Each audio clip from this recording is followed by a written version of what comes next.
yung scope eh. It's only for families with children under 18 years old, and it only addresses two aspects of poverty: vaccination and education. Yun lang yun. Eh sabi ko, paano naman yung bedridden senior?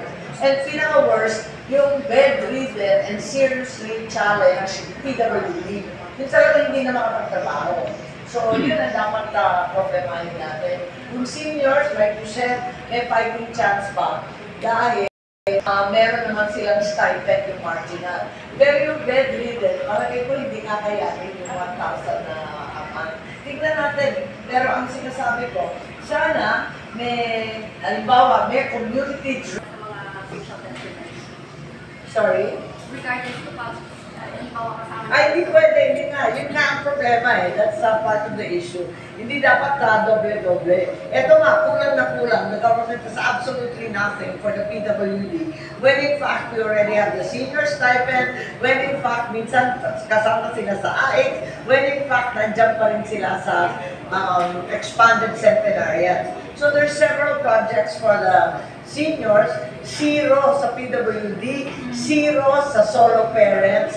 So these are the things we have to address. Kaya sabi ko, tignan natin yung pangkalahatan. Sino yung talagang sobrang kawawa na nakalimutan na, and sino yung iba na kung minsan doble-doble. Nakita natin yan, walang lista. Ang problema, wala pa rin listahan yung seniors.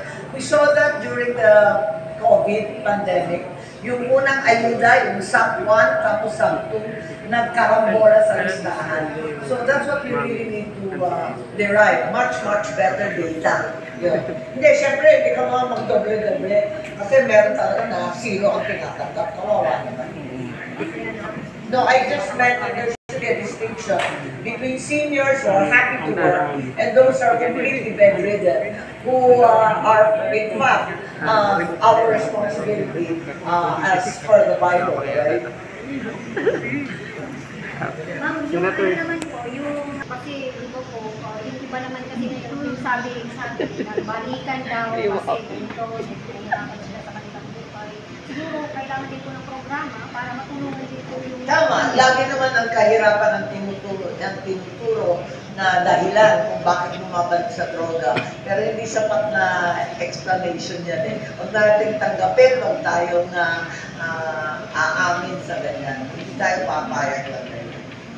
Pia Kensa, anong pangalan ng isang probinsya? I know Talisa is naka-spending since several years ago. Ano po sa case ni Apollo Kibuloy? Considering na binawian na siya ng...